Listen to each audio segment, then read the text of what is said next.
எல்லா தமிழ் மக்களுக்கும் என்னுடைய வணக்கம். ரொம்ப வெரைட்டியாக இருக்கிற ஒரு கொழுக்கட்டையோட ரெசிபி தான் இன்றைக்கி நான் உங்களுக்கு கூட ஷேர் பண்ண போகிறது. இது வந்துட்டு ஒரு ரொம்ப பழைய கால ரெசிபி தான். பழைய காலத்துலேயே செஞ்சுட்டு இருந்தால் ரொம்ப ஹெல்த்தியாக இருக்கிற ஒரு ரெசிப்பியாக இருக்குது. காலையில், மத்தியானம், சாயந்தரம் அந்த மாதிரி எந்த டைம் வேணாலும் உங்களுக்கு செஞ்சு சாப்பிட்டுக்கலாம். நுள்ளி கொழுக்கட்டை இல்லை இருந்தால் நுள்ளி அப்பம், இந்த மாதிரி தான் இங்கே சொல்கிறது. எப்படி செய்யலான்னு பார்த்துட்டு வரலாம். 2 கப் அளவுக்கு பச்சை அரிசி, தோசைக்கு எடுக்கிற அதே பச்சை அரிசி 2 கப் அளவுக்கு நல்லா கழுகி 4 மணி நேரம் ஊற வச்சுக்கலாம். இது கூடவே சேர்க்கறதுக்கு அரை கப் அளவுக்கு தட்டைப்பயிறு நான் இங்கே எடுத்துருக்கு. தட்டைப்பயிரே வேணுன்ட்டு இல்லை, பாசிப்பயிறு எடுத்துக்கலாம், கொண்டக்கடலை எடுத்துக்கலாம், கொள்ளுப்பருப்பு இருக்குல்ல அது கூட நீங்கள் எடுத்துக்கலாம். ஊற வச்சுக்கோங்க. நல்லா ஊறினதுக்கு அப்புறம் வேக வச்சு எடுத்துக்கலாம். கொண்டக்கடலை அதே மாதிரி தட்டைப்பயிரலன்னு குக்கருக்குள்ளே போட்டு நல்லா வேக வச்சு எடுத்துக்கோங்க. வேக வைக்கும்போது கொஞ்சம் உப்பு போட்டு கூடி வேக வச்சுக்கோங்க. மாற்றி வச்சுக்கலாம். ஊற வச்ச அரிசி தண்ணி வடிகட்டி எடுத்ததுக்கப்புறம் நம்ம இது அரைச்செடுக்கணும். இது கூடவே சில இன்க்ரீடியன்ட்ஸ் கூடி சேர்க்க வேண்டியது இருக்குது. 4 to 5 வரமிளகாய், ரொம்ப காரம் இருக்காது, லைட்டாக இருக்கிற ஒரு காரம் தான் இருக்கும். 1 டீஸ்பூன் அளவுக்கு உப்பு, 1 கப் அளவுக்கு துருவன தேங்காய், கொஞ்சமாக தண்ணி, 3/4 கப்பிலிருந்து 1 கப்பு வரைக்கும் பார்த்துட்டு ஊற்றினா போதும்.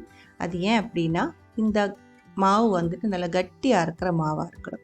மிக்சியில் அரைக்கும் போது கொஞ்சம் தண்ணி அதிகமாக தேவைப்படும்.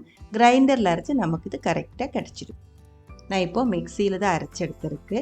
அரைக்கும்போது ரொம்ப ஃபைன் பேஸ்ட்டாக அரைக்கக்கூடாது. கொஞ்சம் அதில் ரவா சைஸில் இருக்கிற தறி, இந்த மாதிரி கொஞ்சம் தறி இருக்கிற மாதிரி தான் அரைச்செடுக்கணும். இது கூடவே 1 டீஸ்பூன் அளவுக்கு சீரகம் சேர்த்துருக்கு. இதே மாதிரி தேங்காயோட சின்ன சின்ன பீஸ் 1/4 கப் அளவுக்கு கட் பண்ணி அதுவும் சேர்த்துருக்கு. உங்களுக்கு பிடிச்ச மாதிரி இன்க்ரீடியன்ட்ஸ் நீங்கள் இது சேர்த்துக்கலாம். இந்த மாவு வந்துட்டு இப்போ கொஞ்சம் லூஸாக இருக்குது. நமக்கு கையில் எடுக்கும்போது மாவு லைட்டாக ஒரு உருண்டை மாதிரி கிடைக்கணும், அந்த மாதிரி தான் வேணும்.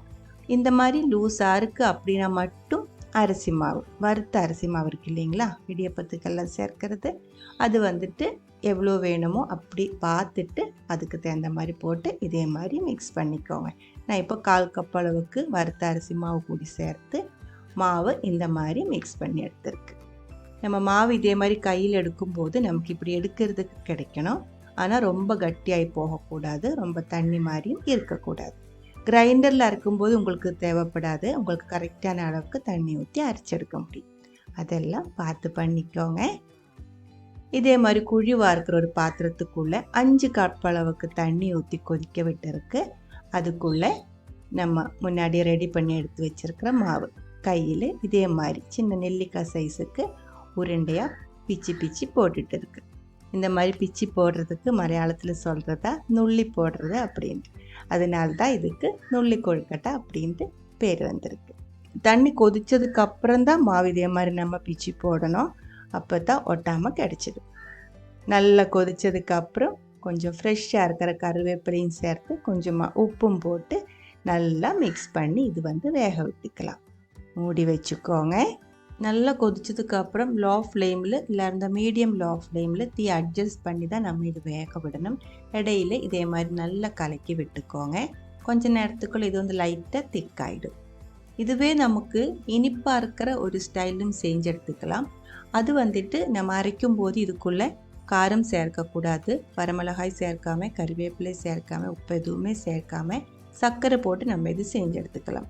அந்த டைமில் இந்த மாதிரி பயறு, கொண்டக்கடலை அந்த மாதிரி எதுவுமே சேர்க்காமல் இனிப்பு சேர்த்தும் நம்ம இது செஞ்சு எடுத்துக்கலாம். நம்ம பால் கொழுக்கட்டையில் செய்யலைங்களா, அதே மாதிரி நுள்ளி கொழுக்கட்டை அப்படியும் செஞ்சு எடுத்துக்கலாம்.